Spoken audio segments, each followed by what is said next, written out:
Amici di Sportisili, buon pomeriggio e sulle note di Urlando contro il cielo di Ligabue vi presentiamo questo big match della 24esima giornata di eccellenza che vede scendere in campo Misil Meri e San Giorgio Piana. Diamo anche contezza delle formazioni, anche degli ospiti,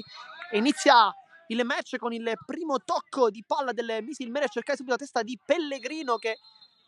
abbatte praticamente un avversario. L'anticipo netto da parte di Mendola, bella palla in verticale su Gueye che può calciare, Gueye le finte, Gueye ancora, Gueye! E poi sulla linea si chiede il gol ma la palla non è entrata per il direttore di gara, si continua ancora con il pallone in verticale, poi conclusione di Pellegrino, niente da fare, si rimane sullo 0-0, ma questa è stata una grande occasione con Gueye che prima salta l'uomo nettamente, poi calcia e sulla linea la palla viene salvata, incredibile. Va Pellegrino che cerca la porta e la sblocca Pellegrino, una magia con il sinistro e fa 1-0 dopo 16 minuti, esultanza con i compagni in panchina e poi va sotto la curva del Don Carlo Misil Meri allo stesso 11 che ha vinto. Tanto palla perfetta per Mendola, la controlla Mendola sul sinistro e se lo divora qui Luigi Mendola, ma c'è stata una deviazione, quindi grande parata di Sesai. Ancora da Pace, vediamo se sceglie di andare sul sinistro, lo fa adesso, crossa dentro, colpo di testa e poi la parata di Di Salvo. Palla a liberare, poi Pace che è veloce, entra dentro il rigore, Pace va dentro, vediamo, va giù ed è calcio di rigore, fallo di Messina. Effettivamente Pace è anche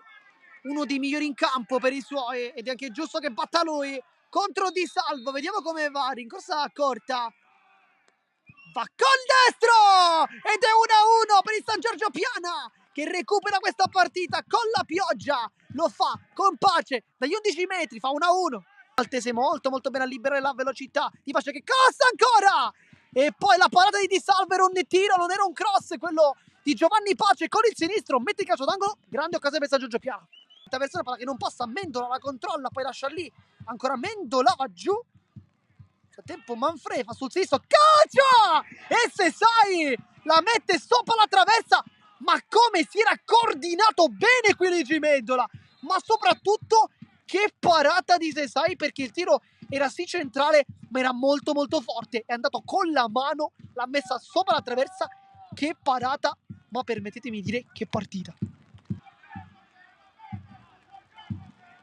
Lungo di Cosentino, palla che si penna, tocca Gueye, poi Longo sul secondo palo, i cambi di Mister Napoli funzionano alla grande con Longo che arriva a spizzare dopo il colpo di testa di Cosentino, la semi rovesciata da parte di Gueye e poi Longo sul secondo palo col piattone, non può nulla Sesai, è veramente impossibile da prendere questa palla. 2-1, Torres ancora avanza e sul destro può calciare da fuori, Di Salvo blocca, va giù e si prende anche qualche secondo delle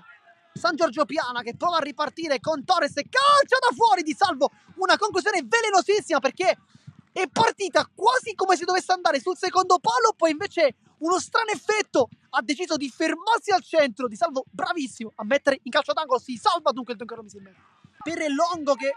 viene chiamato a tenere lì il pallone, poi sceglie invece il compagno Cernia, spara addosso a Sesai e dunque fallisce il match point. Credo che renda benissimo l'idea e poi con questa azione finisce la partita